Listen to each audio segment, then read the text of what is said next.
All right, boys and girls, welcome to the Some People Suck podcast. You might notice that there's somebody missing. Hylton's busy with some family things. His brother graduated over the weekend, so he had a big celebration over the weekend, and congrats to Hayden for graduation. That's big news, dude. I know what it was like when I graduated, and it felt like I was like the first person in our family, but I was only the first person in my immediate family. Like, my mom and my dad didn't graduate, but, like, my sisters did. But I was, like, the first dude in my household because I didn't live with my sisters. So that's dope. Super happy for him and his family, and just seeing the things that they're doing. Like, I see Hylton grind all the time, every day. Any passion he gets into, he always goes above and beyond to do his best in it, and he's absolutely crushing it. Before we get into all the fight talk, because since this is a solo, I kind of want to talk about like some fight stuff in the fighting world. Voting is now open for Best of the Coast 2023. So I don't know if I'm sure a lot of you guys are brand new listeners since last year, but last year, for our first award ever, we won Best of the Coast 2022, Best Pensacola podcast, so that was really dope. There are a bunch of podcasts in Pensacola, and they all crush it. It just depends on what you're into, but it was really big to us last year to win it, and if we could get all of our listeners and anybody that cares enough, if you guys could, or if you just don't care, it'd be super dope if you just hit that like button, that subscribe button, and you go and vote for us. I'll definitely be dropping a link in our story, and I'll try to link it in our little link tree thing that we have on our Instagram. If it's not linked there, it'll definitely be in the story, or you can just look up nweekly.com. or like Google in Weekly Pensacola Best of the Coast 2023. It'll send you to a page. You can find, I think you enter in your name, your email, and then you vote for all the categories. And there's like hundreds of categories. But for Best Podcast, you just put our name. Some People Suck Podcast. And that would go the longest of all miles for us. We definitely appreciate any help in that category. I know it seems like minuscule to win an award for like most people, but I grinded and made this podcast from scratch, from nothing. Didn't know what I was doing. Didn't have a computer, camera, this room, any of this stuff. So anything that shows that the listeners are listening, or that you guys care, or that you guys like what we're doing at all in any way, shape, or form, that is super dope. So, again, if you could just hit that vote button, fill out the little subject matter with our name, that'd be super dope. And we can be repeat champs. That'd be the coolest shit to happen this year. Also, we're coming up on episode 200. Still don't have a 200 guest for that, but we're working on some things. We got some things in the fire, and hopefully have something really cool for you guys. So stay tuned for that. But dude, so much fight talk to get into. UFC 288 was last night. I'm rewatching it now. But just a lot of things going on. Before we get into the UFC talk, BKFC 41 was last weekend. I know we're a little late to the train on it, but we had a guest. We had two guests last week, and we never even brought it up. But Mike Perry defeated Luke Rockhold, knocked his teeth in second round. Luke gave up. It was unbelievable. What Mike Perry has done in the bare knuckle world is astronomically different than what he did in the MMA world. Yes, both he came onto the scene blazing, like on fire.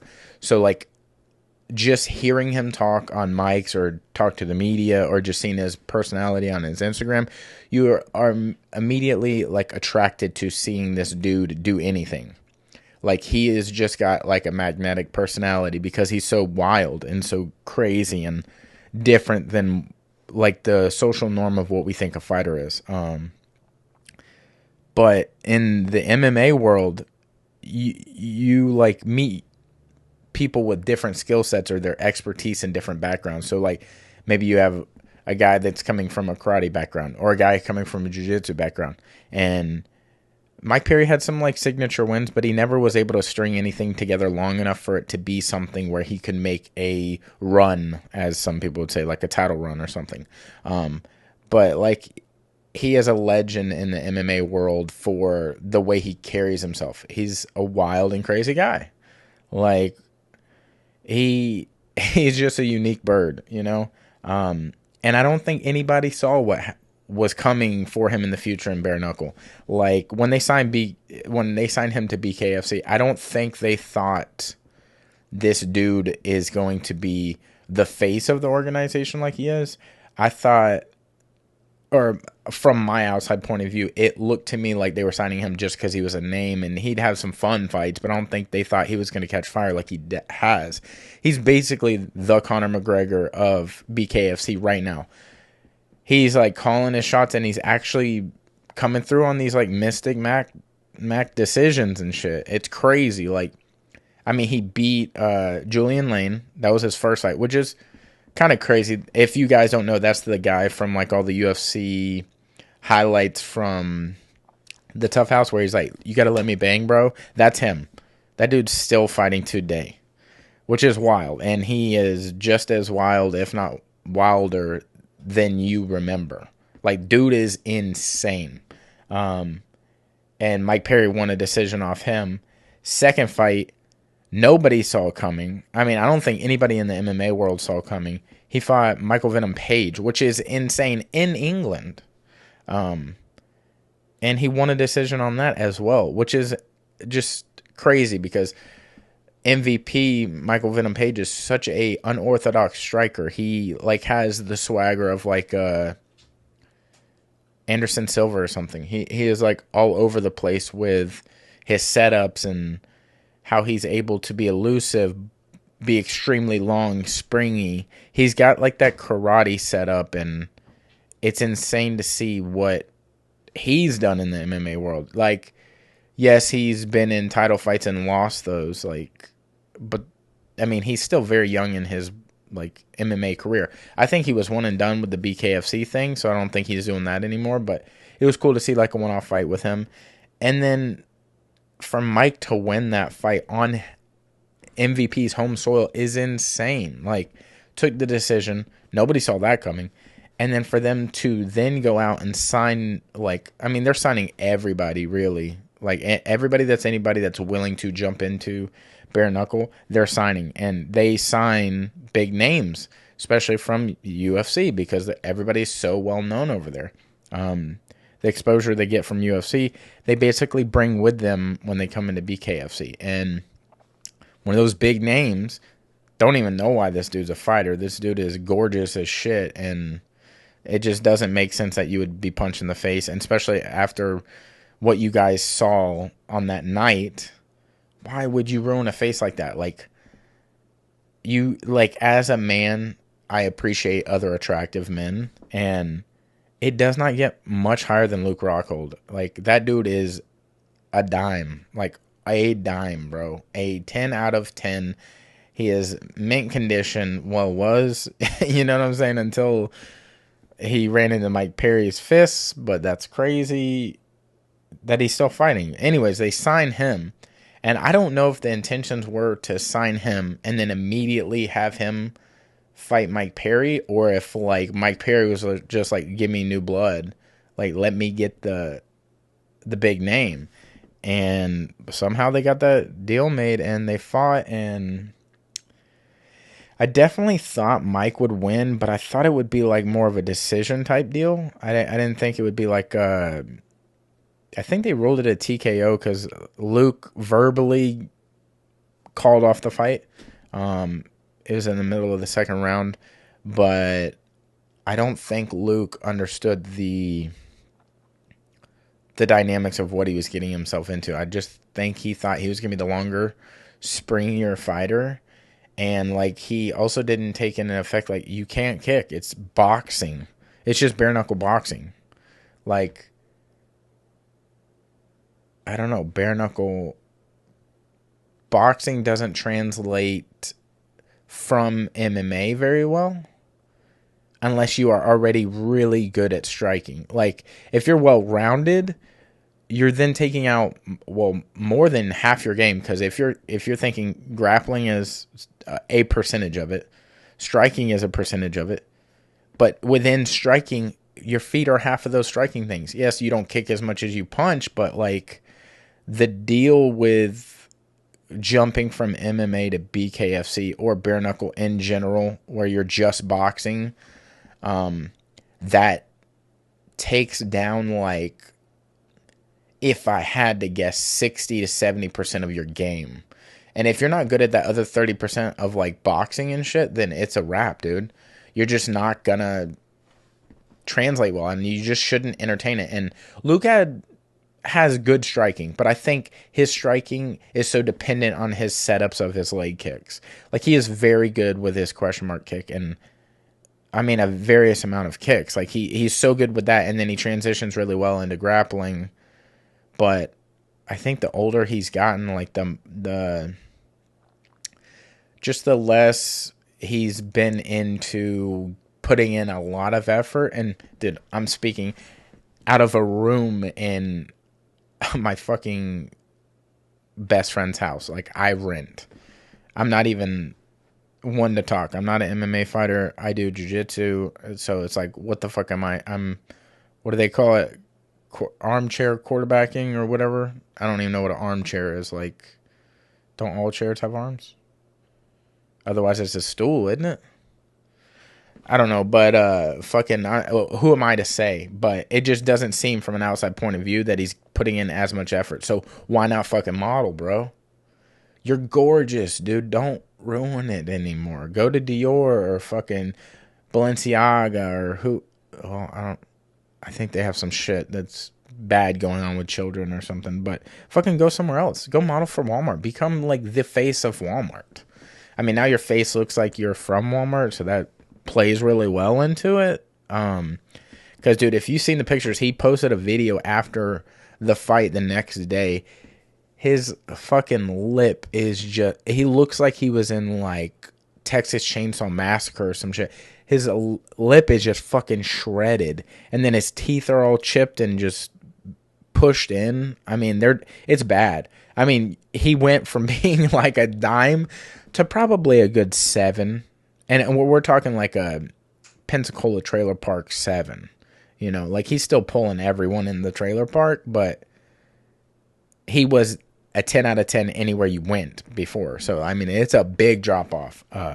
But he put those, if he just gets them fixed, veneers and like just fucking, the way they do fucking, they sew your shit together nowadays, like you can't even tell. Like Nate and Nick Diaz probably really wish these people were better at sewing shit up back in the day, because like now they're a fucking mess. They look like a fucking Kmart handbag. They just look sewed up and just like, I don't know, a handbag you would find at the flea market or some shit. Like they look like they have been through some shit, and like you're getting a deal by buying this for like $2, which is fine.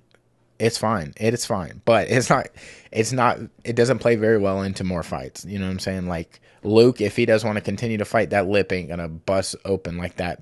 Like, dude, what the fuck happened to Overeem's lip? Like, I can't remember what the fuck, but he got knocked out by somebody. His lip was fucking shredded, dude. Like, I think it was like a 5-inch fucking slit on his lip. He was done. I think it was Rosenstruck. He knocked him out and just fucking shredded his shit.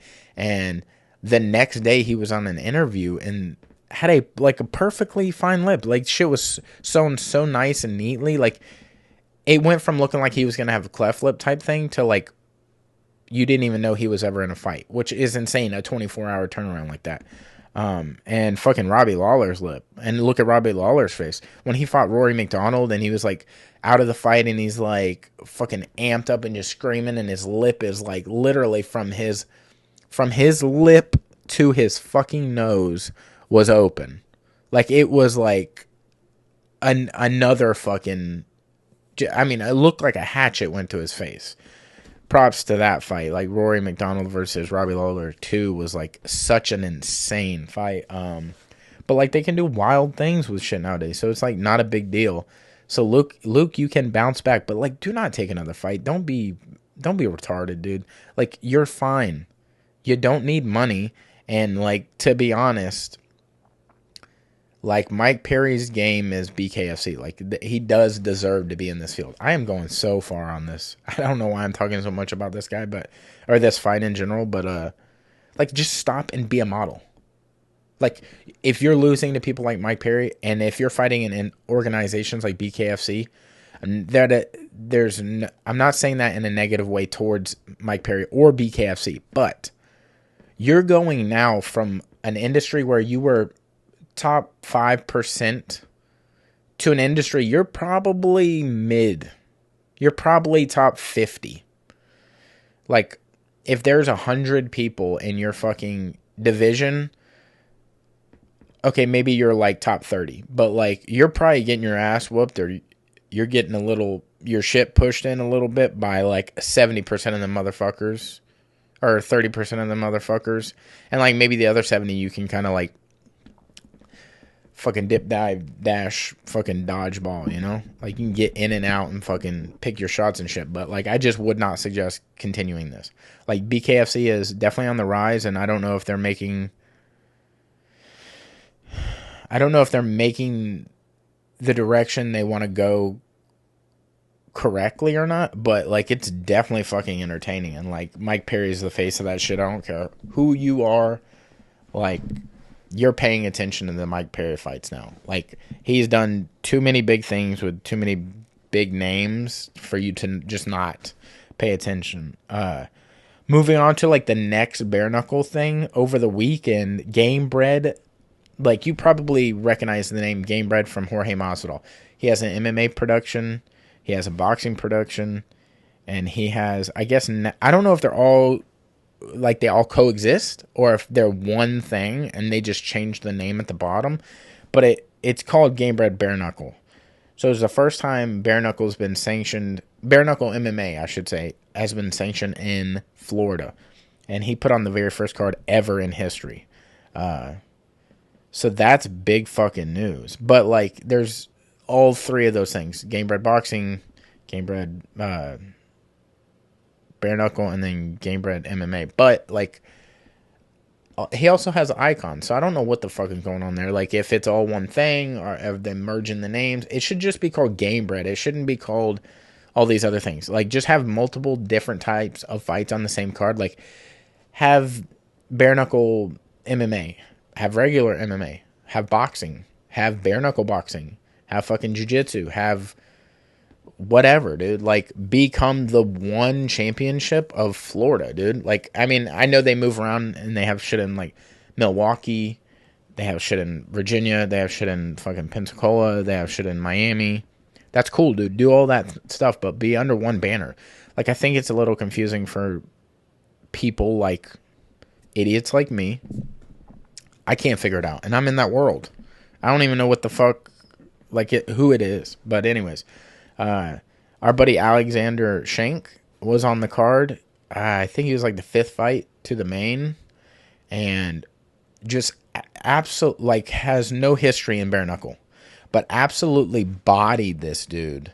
Like, and this dude has a history of fighting around here, but I mean, he just bodied him, made him look like he didn't deserve to be in there, and then finished him, choked him out in I think it was the first round. Like, should have been submission of the night. And then the man had to go to the concession stand afterwards and spend $20 on a burger. What the fuck is going on? Like, I'm not a promoter by any means. And like, I mean, I try to promote things, but I wouldn't call me a promoter. Definitely not a fight promoter. But shouldn't the fighters eat free? Like, I don't know if I'm missing something there, but like, in the stand-up world, typically if you do open mics, like, yeah, you pay for your shit, but like typically when you're like headlining and stuff, like, if you're getting paid to fight because you're a pro, you should not have to pay for the food at the venue. That should be on some like different shit. That should be on like the promoters, like, tab or whatever. Like, we're thankful you've made it. Like, the least we can do is give you a burger. Also, shouldn't be $20 fucking. I get it, you're trying to get your money back for the fucking pay-per-view and shit, but like, damn, $20 for a burger? If I went and sat down at a restaurant and spent $20 on a burger, I mean, I better be thinking about that burger until I get to do it again. That better be the best burger. That better, like, me and that burger better start taking pictures together. I don't know, hang out for a few hours before I even eat it. Like, it needs to be something that I'm, like, emotionally attached to. And then at that point, maybe I just take the burger home. I don't even eat it. I just keep it in my fridge until one day I forget about it and then I throw it away. Or somebody throws it away for me or something. But for $20, fuck, dude. Like, I don't even know how much he made on that fight, but, like, that's got to be at least a fucking, I don't know, a percentage of it.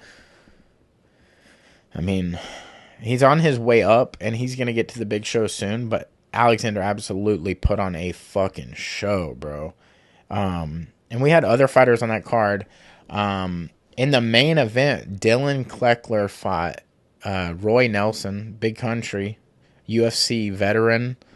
And again, like, Dillon has a background in bare knuckle. Like, he's done BKFC, but Big Roy, I don't think has a background at all in bare knuckle. So that was kind of a new thing, like a bucket list check mark thing he was saying in the post fight. And dude, I don't know if you guys watched it at all, so this might be like spoiler alert, but like, Big Country won. But I'm gonna take you back a step. Dillon was doing very well for himself to begin with, and I felt like the longer the fight went on, Big Country was kind of like baiting him into this like firefight, and Dillon is amazing. Like, he is amazing. Like, he was doing so well at the beginning, but he started, at least from my point of view, he started to not do as many combos. So he would just throw a jab, and then wait a little bit, and then he'd throw an overhand. But he wouldn't put it together towards the very end of it. And I wouldn't say got sloppy, but he definitely, I think, got just a hair out of the rhythm of the game plan he had, because he was doing so well. Like, I thought he was going to knock out Big Country. And Big Country just caught him with an overhand right. Like, overhand right, or maybe it was a hook. But just right on the fucking button. Just the tip of the chin just fucking put his lights out. He dropped. Big Country finished it off. It is bare knuckle MMA, so they're allowed to go to the ground, kicks, any of that shit. But, I mean, I applaud Dillon for getting in there. That was an absolute masterclass at the beginning. Like, got a little away from him towards the end, but like, by no means should this be like a negative looking fight. This should be like a measuring stick of like, yo, this is where I am. I fix a few, like, just tweak a few little different things, and I'm right there in the top of the top bare knuckle people. Like, I think by the end of this year, he could have a title in a few different organizations. Like, absolutely could have the GameBreed title. If and when they like release that or promote the bare knuckle championship, because I don't think any belts were out there yet, because it's like the first event. But it would have been cool if that was for a title, so like he could have maybe rematched him. But it's looking like they're trying to do like a Big Country versus Verdum, or like Big Country versus Alex Spartan. I can't remember his fucking last name, but he is also Mike Perry's like best friend, and they trained together for a long, long time. He's also knocked out Dillon in the past at a island fight. So like, that was like the appeal. That was one of the things he said when he was like facing off with Big Country was, hey, I'm the only other guy to knock out Dillon.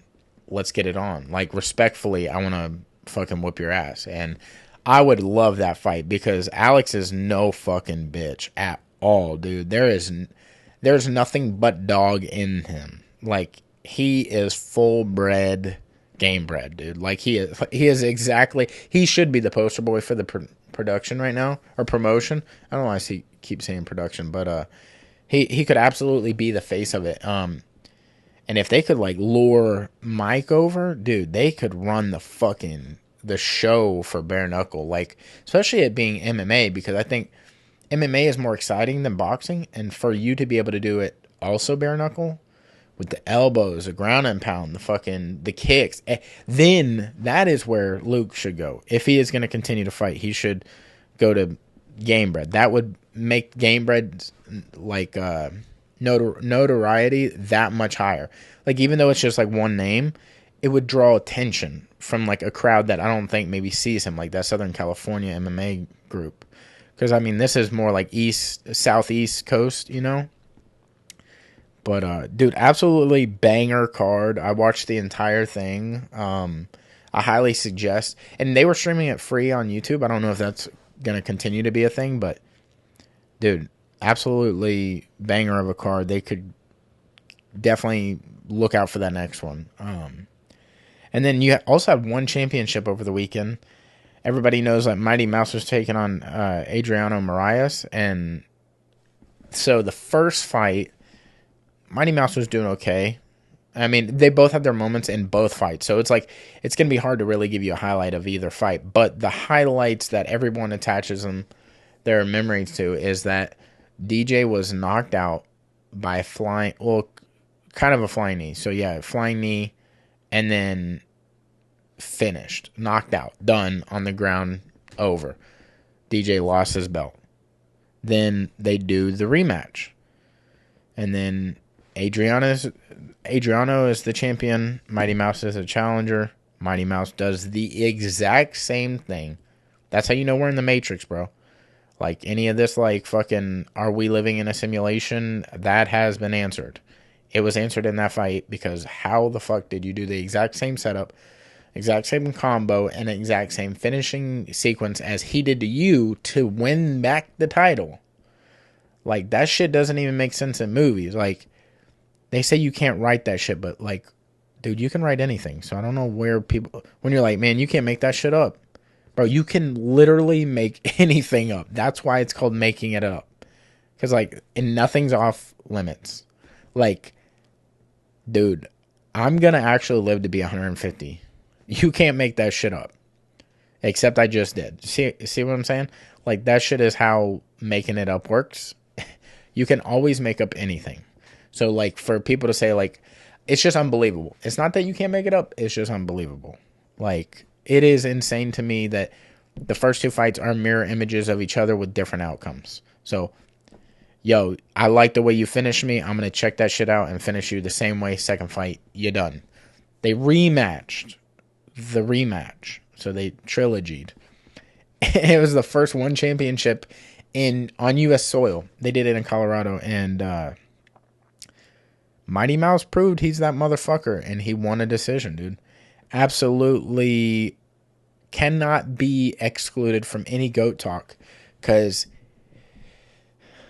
there's not a game that he hasn't seen. There's not a type of fighter. There's not a body type. This Adriano guy is like, I know he isn't 6 foot. He's like 5'8" or something like that. But to Mighty Mouse, he's 6 foot, bruh. Like, Mighty Mouse is like, I don't know, 3'1". This other dude's 6 foot, bruh. Maybe not really, but when you see them do standoffs, you're like, somebody get this child. Like, Mighty Mouse shouldn't be fighting this full-grown adult. It does seem insane, but that man takes on any challenger. It does not matter. And then he had a face-off with another guy that just looks like a fucking nightmare, you know? But if I was Mighty Mouse, honestly, I would just retire. Like, I know that seems like to be the theme of, like, what I'm talking about with everybody, but bro, Mighty Mouse is literally a living legend. He has like 12 UFC belts. I don't even know, like maybe 5 one championship belts, and wins at everything he does. And he's super big on Twitch, and like, dude, you just got it. Like, you should just coach. You and Henry Cejudo should coach people. Like, y'all should become like a super group of a team and just become like a dynamic duo that goes around and super prepares people for huge fights. Like for the John thing. Like, I know Henry trained John for his return, But like you could also use Mighty Mouse in there, or they could do like video breakdowns on YouTube. That shit would be dope. Like people could learn a lot from them. Like Henry's got a brain, use it. Mighty Mouse got a brain, use it. Like you guys could definitely probably be the biggest MMA type breakdown channel on YouTube, period. Like y'all got a lot of people behind you, and a lot of people could learn from what you guys are doing and what you guys could share with us. And then you got Ty Ruotolo, and I don't even know how to say this dude's name, so I'll just say RDR because that's what everybody calls him. But it's like Renner or something like that. But he won a decision. Ty won a decision off him, and that man used to be, I think, their light heavyweight champion. I'm sorry. Like just an insane weight difference too. So Ty weighed in at 170, RDR weighed in at 205. Like, I love the concept of one championship. They do the dopest shit as far as like, they're doing what I think GameBred should do here in Florida. Like that is what I referenced earlier. Like what they're able to do with their fight cards. They have Muay Thai like striking matches. Like you could have just said Muay Thai fight. It's so dumb as shit. Why did I say that? They have grappling matches. They have mixed martial arts matches, like not MMA, but like they'll have a round where it's like Muay Thai, round MMA.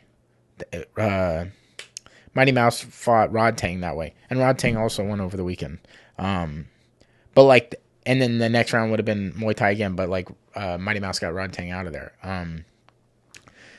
But they have all sorts of fights like that, like shit that is all over the place. I think the only thing they do not do is boxing, which is cool. That's fine. Maybe that's just like a more wild thing.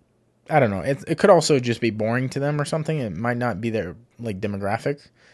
But dude, absolutely killer shit what they're doing over there. I think you guys should tune in for the next fight. Gary Tonin, like that's a huge guy in the jiu-jitsu world. He fights for them. You got Marcus Buchecha. He fights for them. Another, probably the GOAT in gi, him or Roger Gracie. But Marcus is out there doing MMA. And like Ty and Cade, Ruotolo, they want to kind of dip their toes in from jiu-jitsu into MMA, and like, dude, I think them boys would do work because they fight people way bigger than them. They do not give a fuck about your size. Like Ty is actively calling out Gordon Ryan, which is the GOAT no gi. Like he doesn't do gi stuff, but in no gi, there's not a better guy out there right now. Right now, like he is the GOAT right now. So like you could arguably say everything he's done no gi could be the greatest of all time, but he's still active, so that's what's even crazier about him. But Ty wants to get a fight with him. I can't remember who else he called out, but he called out one other person. But like the motherfucker, the Ruotolos got dog in them, dude. They're just like the Alex Spartan guy. Like they're fucking, they're just built different, people would say. And then you move on to the UFC fights. So UFC 288 was billed to be one of the greatest comebacks in combat history, really. I mean, with Henry Cejudo coming back, Olympic gold champion, everybody knows. He was the flyweight champion, and he was the bantamweight champion. And so he was coming back to fight Aljo and like Aljamain Sterling, and Aljo he won the belt in a very weird way. He won it off of like a DQ. Peter Yan kneed him when he was grounded. So he like, some would say he acted so he could get the belt off him. Because you win by DQ, you win the belt. That's just how it goes right now. And so people didn't think he was the rightful champion. Well, he rematched Peter Yan, schooled him up. Schooled him and told him. Like, absolutely won that fight. Wasn't even close. Basically got on his back and just rode that shit out. I cannot remember the fight he had after that. Let me look that up while I'm talking to you guys. But He fought, let's see, Aljamain. Well, his middle name's Antonio. Aljamain Antonio Sterling. Dude, he's older than I am. That's fucking wild. He looks younger than I am. Oh, yeah, he fought TJ Dillashaw's comeback, which is insane, but, like, TJ went into that injured. Nobody knew. And then as soon as the fight fucking started, he re-injured himself. And then he did it several times within the fight. So he got him out of there in the second round. TKO, really. But and then he fought Henry. And before we get into how that fight went, I wanted to bring up the Drew Dober and Matt Frevola fight. So that was going to be a fucking dogfight no matter who you had in it. Like, even if you had Drew winning or Matt winning, it didn't matter. Like, they are just built like brick shit houses. They are, like, Drew's bodied up for sure. And then you got Matt Frevola, which looks like a cornbread guy. Like, he's built as fuck, but, like, he's not as lean. But you could just tell that motherfucker is dense. And Matt Frevola actually got him out of there. He's the first person to knock Drew Dober out in like 12 years or some shit like that. And I love the call out of Paddy Pimblett in his post-fight speech. Like, he's like, you cannot have Daddy Dana protect you anymore. You got to answer to these tougher fights. And he's got a point. Like, I love Paddy's, like, I love what Paddy stands for. I love the, like, when somebody comes out of fucking nowhere and he has this, like, hype and momentum behind them, and they got the fucking walkout. They got everything about them. They got the it factor. They got the look. They got the style. But it's always like these guys, and I'm going to pin these two together, and that sucks because it's like there's not another good example. Or maybe I'm going to give you three. Darren Till, Conor McGregor. I almost said McConnor McGregor. And Paddy Pimblett. That sucks because I love all three of them dudes. I love what they stand for. They got that brash talk. They got that accent that we all love in America. And they got that fucking... They got that seriousness to them that you believe they believe anything they say. And they're funny. They say some wild shit where you're like, I haven't even heard that shit before. And they all come out, but they all have the same issue. And that's typically a cardio issue. Like, once the going gets tough, they get going. You know? Like, Conor has a problem that, like, if you really put it on him, bro is a lightweight when you really connect. Like, bro gets lightheaded. Like, oh, shit, I'm dizzy, bro. Because you knocked him.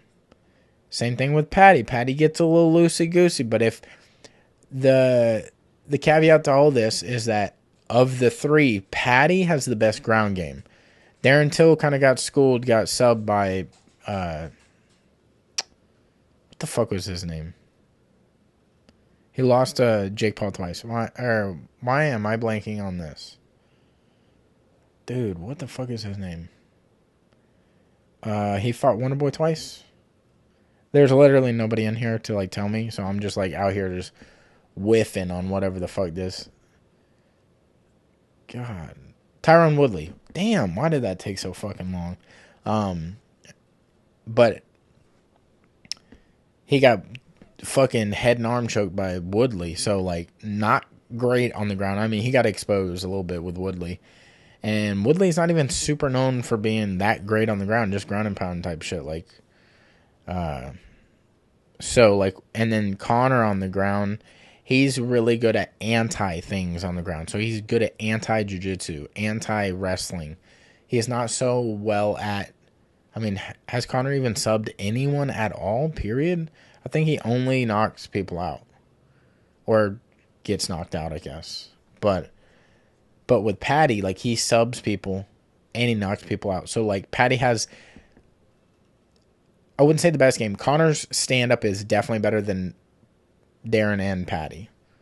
But Paddy's got the best ground game, and Darren Till's kind of in the middle of both. Like, Darren Till's got that shooting and striking type shit going on.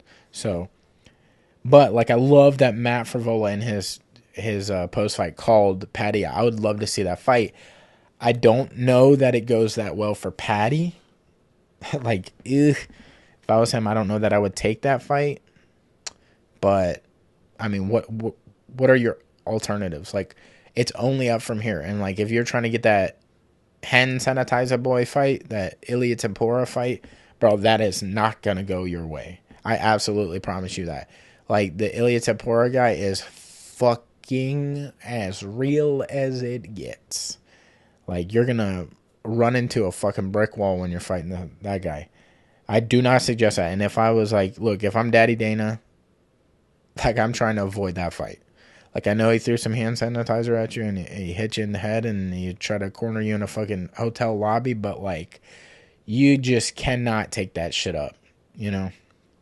He'll ruin everything you can. And then they got fucking Molly McCann paired up against, I don't even know this lady's name, but almost a losing record. She's almost 500. It's like, her record's like 10-8. Like, yeah, Molly McCann got kind of exposed by Erin Blanchfield, but, like, god damn, you can't give her such an easy fight for her next fight. Like, you can, like, I know you want that crowd and you want to, like, sell tickets next time you go out there, but just put on good fights.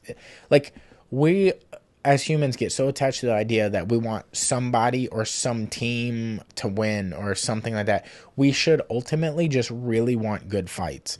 So, like, yeah, I'm a Conor fan, and yeah, I want him to win, but I need to stop doing that. I just want him to be in really good fights. Like, for example, Michael Chandler is a great example of what MMA should look like. Like, yes, like, if you are a Michael Chandler fan, which I am, he's kind of corny outside of MMA, but I still like him. He's cool. But, like, even though you want him to win if you are his fan, he does not give a shit. Like, he's going out there to put on a show. He wants a show for the fans, and he wants to just give you the best product he possibly can, and he does not care if he wins or loses. And Justin Gaethje's like that.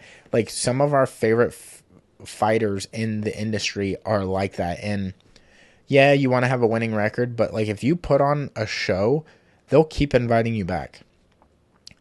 Like, he's a perfect example of that. But that Matt Frevola fight and Paddy Pimblett fight has got to happen. Like, I think it doesn't go Paddy's way, but then you got a new star with Matt Frevola. Also, I feel like Matt Frevola was a little loose with his striking. Like, he put himself in danger just to, like, I'll take one to give one kind of thing. So I wouldn't do that in the future, but I don't know, dude. That's a fight on your hands. You got to call out so you have a reason. So you got a little bit of a story there, but Paddy's also dealing with some injuries, so you might have to wait a little while for that. And then, do you? I don't think you should wait. You should just keep trucking, keep that steamroller going, you know. And then you got Gilbert Burns and Belal. I know I'm skipping over a bunch of fights, but I'm just giving the ones that I really liked. The Gilbert Burns fight was crazy because, like, people just sleep on Belal. Like, he is not that guy. Like, he is absolutely that motherfucking guy, dude. But people sleep on him like for whatever reason. I don't know if it's because of his look, if it's because of the way he talks is, like, strange. I don't think he has a bad look, and I do not think he talks strange. But I feel like when you talk and you enunciate and you're, like, real clear with everything, and you kind of, like, if you have that Tyron Woodley, like, I kind of bitch a little bit about, like, being overlooked, hey, people don't like that shit. You cannot bring up that you do not like something like the way they're dealing with you in the industry. You need to just fucking fight.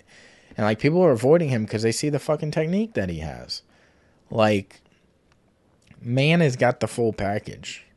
And he came off of, it was like a super short notice fight. 3 weeks, coming off of Ramadan. So the motherfucker's been fasting for, like, I don't know, years. I don't know how long Ramadan lasts, but it is not something I'm willing to do. That shit is insane. And he, I wouldn't say put on a clinic, but he definitely won that fight. And yes, you could say that Gilbert got hurt, like he landed on his shoulder, and maybe that was, like, aggravating a pre-existing injury, but he found a way to win. He won decisively. Like, that man absolutely has to be next in line for a title shot, or he can just jump Colby, because Colby is just fucking iced. Like, he is sitting on ice, bro. He is cold. He ain't moved a muscle. He ain't done a fucking thing in so long, bro. Like, you cannot just sit and wait for a title fight. It is insane. But he fucking does. Like, I don't know. That blows my mind about Colby. If I was Colby and I was that motherfucking good, because he is that good, stay active, bro. Get them checks. Like, fucking, maybe it has something to do with the whole Jorge Masvidal, like, fucking street brawl he had, and he broke his jaw and shit, and he's been recovering. But, like, I don't know. Go on the offensive with that. Like, be vocal. Be open. Like, stop putting on such a show. Like, be yourself, bro. Like, people want to watch you. Like, you're that good, people want to watch you. It doesn't matter if you have a great personality or not. Like, GSP is quiet as fuck, but people watched that fight when he came back against Michael Bisping. Like, people tuned in, you know? It just depends, but I don't think you can deny Belal anymore. Like, Belal is that motherfucking guy, and I think if he goes against Leon again, I think he wins that fight. I think if he goes against... Who were they saying? Because I don't think anybody else is available, because I think he's beaten everyone else, and then you also have... I mean, he could fight Hamzat, I guess. But I don't know what Hamzat's doing. Is he going to 185? Is he going to stay at 170? Like, what the fuck is he doing? That motherfucker hip-hop's too much. That's a motherfucker that's out there, too. Like, you got to keep an eye on that dude. That dude is insane. And, dude, him versus Izzy would be a fun fight. Wouldn't make sense ranking-wise, but who gives a shit? A lot of UFC stuff does not make sense ranking-wise. Like, I don't know. Typically, number one should fight the champion, which is weird that they're number one. It should be champion 2, 3, 4, 5, not champion 1, 2, 3, 4, 5. Like right now, Amanda Nunes is fighting the 5th ranked girl. I mean, she's beat everybody else. I don't know. Cataline Vieira, I don't know if she fought her, but she's beaten everybody else. And Juliana Pena just pulled from the fight, so she can't fight. So she's having to take a like short notice fight kind of thing. And Irene Aldana was already going to be on the card, I do believe. So she's just going to take her. Which is fine. That's going to be a fun fight. But, like, I don't know. Yeah, maybe it is just, like, you got to make shit work. The show must go on kind of thing. But, yeah, Belal, put that motherfucker up. Have him be, like, the what is it when people weigh in for, like, the backup fighter? Have him do that shit. Cut him a check, because he fucking deserves it. Motherfucker is humble as shit, but he knows his technique is good. And then set that shit up, bro. If somebody pulls, he's right there to win it. And I think he win. I think he'd be a really good fight against Colby, but I think he beats Leon. But I don't know, because I don't know if Leon beat Usman because Usman was like so kind of like gun shy because he knows what happened last time, or if Leon has gotten that much better. I think Leon's always been really good, so it's hard to really see that yet. Like, if Leon beats Belal or beats Colby, then you got to think, like, this dude has leveled up by being a champion. Like, he has just gotten that much better. But only time will tell with that. Like, we'll find out over the next coming months what happens. But then you got the Aljo Henry Cejudo main event, bro. That did not go how I thought that was going to go, if I'm being honest with you. I really thought that Henry was going to be able to out-wrestle him a little bit. And as long as he kept Aljo in front of him while wrestling, like, not to let him kind of veer off on the side and start to take it back, I thought Henry was going to be able to tool him on the ground. Honestly, I really did. And I really thought the striking was going to be much better than that. And I've seen that some people have called it that Henry won that fight. Like, Suga Sean said Henry won it 4-1 or 3-2. I don't think there's any way that it was 4-1. There's not a fucking chance. There was too much time where Aljo had his back. I think Aljo did win the fight, but I could absolutely see how you could argue the other way. Kinda. But I really believe Aljo won that fight. Like, I don't think that is a controversial decision. I think everybody heard the decision was like, yeah, that makes sense. Now, it's weird that he was fighting in his hometown and nobody was on his side. Like, everybody was chanting, Henry, Henry, Henry, during the fight, which is insane. Like, yo, if I'm fighting in Pensacola, Florida, and everybody's fucking chanting the other dude's name, hey, fuck you guys. And I'm bringing it up. That post-fight, I'm bringing it up. Hey, yo, what the fuck is wrong with you guys?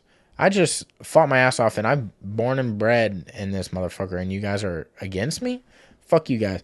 I would have did all that Alaquinta shit. Like, he goes, y'all booing me? Fuck you guys. That's exactly the shit I'd be on. But yeah, dude, that fight went a little differently than I imagined. I really thought Henry was going to be able to pull out a decision, and not like that type of fight. Like, I thought it was, like I said, I thought he was going to be able to piece him up a little better standing, because like the deal with Aljo is like Aljo is so much better than he actually translates when he fights. Like, he has so much technique, but I don't think he knows how to, like, I don't know how to word it. I don't know if he knows how to express it in a fight. Like, something holds him back. Like, he could have, like, actually seeing this fight play out, he could have actually tooled the fuck out of Henry. He just didn't put no striking together. Like, he'd jab him every once in a while, or overhand right every once in a while, a hook every once in a while.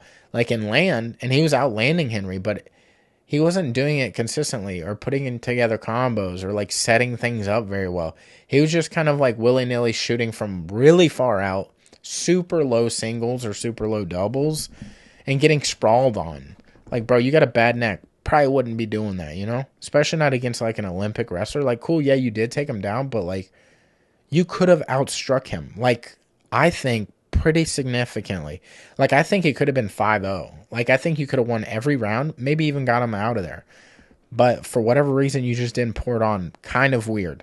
I think that's why people do not like love Aljo as a champion, because like, he's better than he actually performs. Like, it does not show. Like, you know how some people say that motherfucker's a dog in the training room, but he just can't perform under the lights. Aljo, I'm sure, is a dog in the training room, but like, just doesn't perform as well as he could underneath the lights. Like, he did really good against Peter Yan, but I think because he had already fought Peter Yan, he knew like, yo, I got this motherfucker's number next time. He did in the first time for sure, but he must have done a really, really, really good training camp and had such a good game plan, because when they rematch, it was not close. Like, Peter Yan actually just got murdered. But yeah, I thought that should have went the other way if he would have showed up, but it just didn't happen the way I previously thought, which is cool.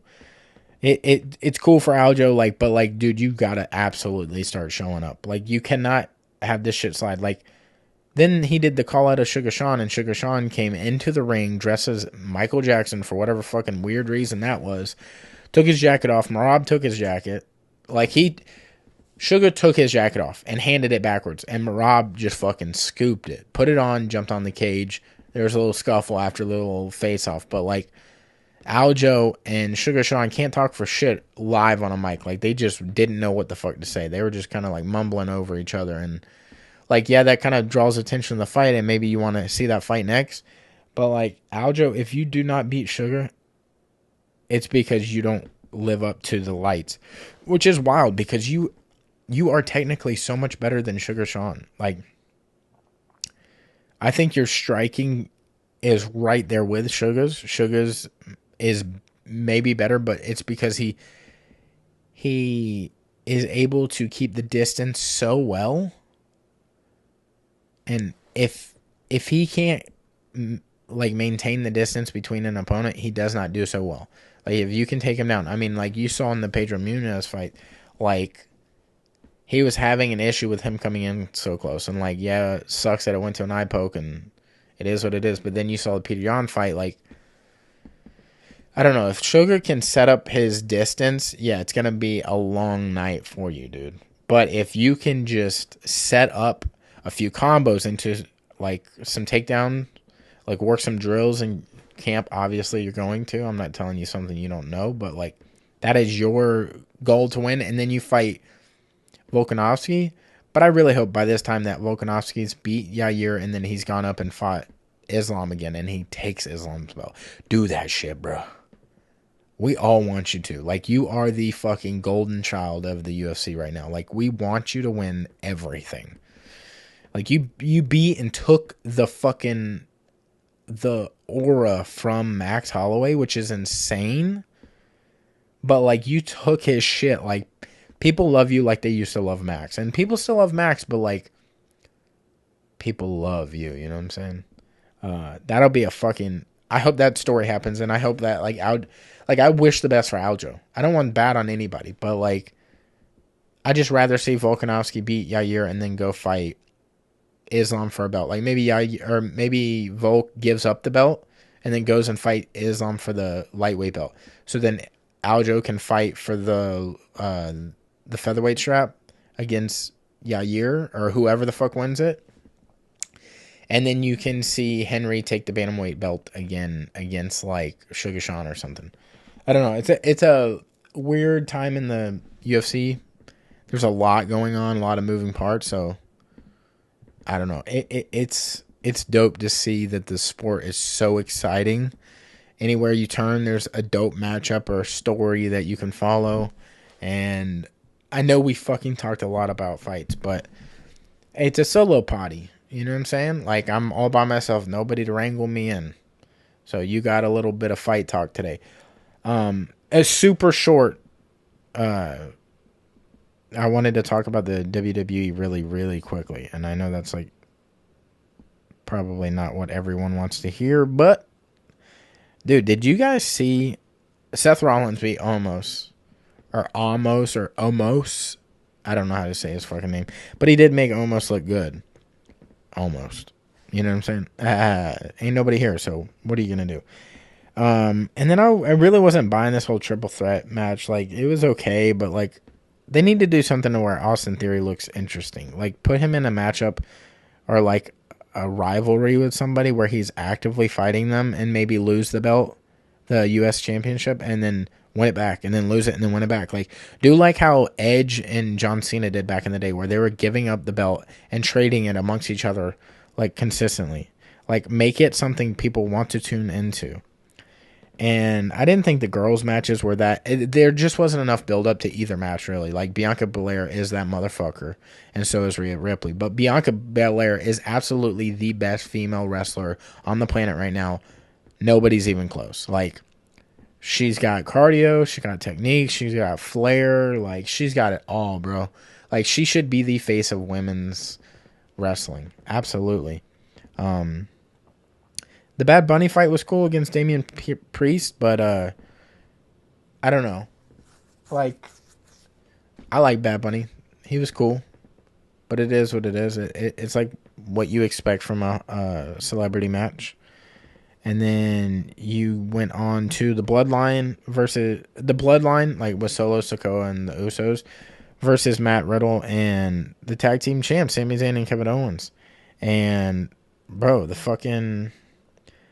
Bloodline, they won, but I don't know where that puts the fucking storyline, because I know Roman Reigns is coming back, and then I know there's going to be, like, a tournament for the new U.S. or for the new heavyweight championship, which is unrelated to the WWE Universal Championship and whatever the fuck they're doing with that. So I don't know.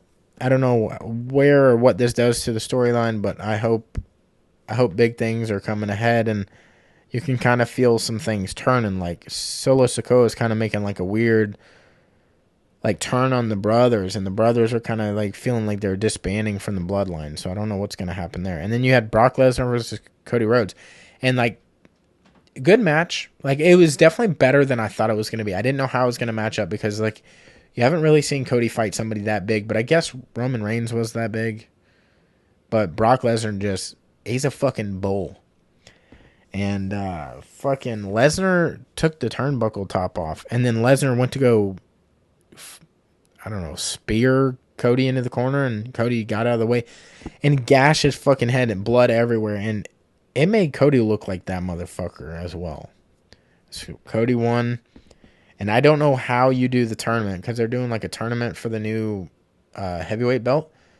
But I really want Seth Rollins to win that. And then it to be like a storyline going throughout the year. And then maybe next year it'd be Roman Reigns versus Seth Rollins. Or maybe Roman Reigns versus The Rock. I don't know how they're going to do that. But I just wanted to dabble a little bit on that WWE talk. And there's some cool shit happening in AEW. But I'm not as versed on it. So I don't want to speak too much on it.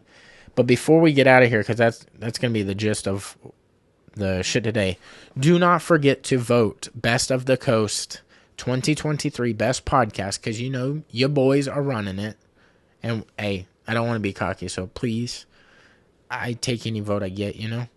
I appreciate any love you guys share with us, any share. Like, if you guys want to share the podcast, help share our YouTube. We're trying to grow that.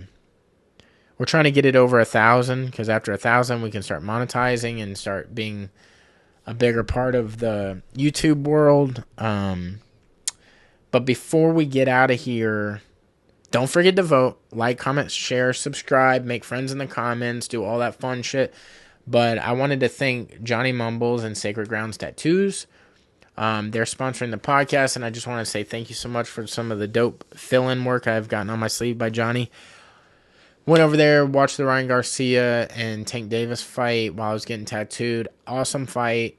But, like, better conversation. It's always a good time with Johnny, and he always fits me in and has a killer environment there. Like, I absolutely suggest you booking something with him. Like, yeah, he does have a waiting list, but, like, totally worth the wait. Absolutely worth the wait. And Sacred Grounds is, like, a dope tattoo parlor in Pensacola. I think they're going to go down as one of the best that's ever been in town. They have awesome artwork. You can commission them for, like, signs and shit. They also have amazing artists like Boxer Ryan, and you got Sean C. Fury. A few other people I'm forgetting right now, but great people there. So I highly suggest you book a tattoo appointment there. You will not regret it. Tell them the boys sent you. Kazushi Club Pensacola. If you're in Pensacola, you want to learn jiu-jitsu. You want to learn it from dope people that take care of you, that you're safe around. You're brand new. You're nervous about starting the sport. That is absolutely the room to join. Like, they take care of you. You are absolutely going to start off as a spazzy white belt. It's inevitable. Everybody does. But they're there to teach you, to help you through technique, breathing, having fun. Like, nobody's gonna be there to hurt you, and you'll see that, and you'll feel the energy in the room when you're around them. They're absolutely amazing guys. Derek Overby is the head instructor, and he also has his brother there, Casey Overby, and they together own Little Guy Jits, and they do technique breakdown videos that help with, like, smaller people's games versus bigger people's games. But I think it works, period. It's just good breakdowns. It's good technical videos to get better in jiu-jitsu. But if you're in Pensacola, Florida, go there. If you are not in Pensacola, Florida, you're in Foley, Alabama, because you're headed that way. The way of Alabama. I don't know what I was about to say there. You can stop by Panacea Martial Arts. It's a family-run and owned jiu-jitsu gym in Foley. It's family friendly. It's full of kids, like, and families. And I know I keep saying that, but, like, there's like 70 kids there. There's more, like, you would have a hard time making it out alive if you had to fight all 70 of them kids. You probably ain't making it. Tony Rayborn owns the gym, and he runs it with an iron fist. Like, absolutely amazing technique. He's beaten people in competition to the likes of Alan Belcher. He's done amazing things in the sport, and he is the most humble guy. He got his black belt about a year ago. Definitely deserves all the good things coming his way and that have come his way. And if you are going to be there and you also want to support another one of our sponsors, a lifestyle experiment, our buddy Rich Kominski or Shimoleski runs the Wednesday classes. So if you're there and you want to learn from an amazing no gi guy, that's the guy to do it. Like, he absolutely has amazing technique. He teaches the beginner class, and he teaches the advanced class. The beginner, I think, is 5:30 or maybe 6:30, and the advanced is at 7:30 or 6:30. I could be wrong on those times, but I would check the page of Panacea Martial Arts. But go there, check out Tony's gym, and then check out Rich's merchandise from A Lifestyle Experiment. You can look it up at alefl.com. They have rash guards. They have no-gi shorts. They have gis. They have t-shirts. They have belts. Just be checking their stuff out. That pretty much wraps it up. I appreciate you guys tuning in to another solo. It's been about 100 episodes, I think, since we've done a completely solo podcast where it was just me talking. And I'm sorry if you guys don't like it, but I had a good time. I hope you guys enjoyed it, and let me know what you think of it. Comment on this, or like on YouTube or something, and let me know, like, should I do more solos, or should it be just me and him, me and Hylton, or me and a guest or something? Because it's not always that Hylton can be on. So, like, if there are issues, we're going to have to fill that space. So it's either going to be a solo or me and a guest. So let me know what you think of the solos. Thank you so much for tuning in. I love you guys, and I can't thank you guys enough. We're out, though. Yeet.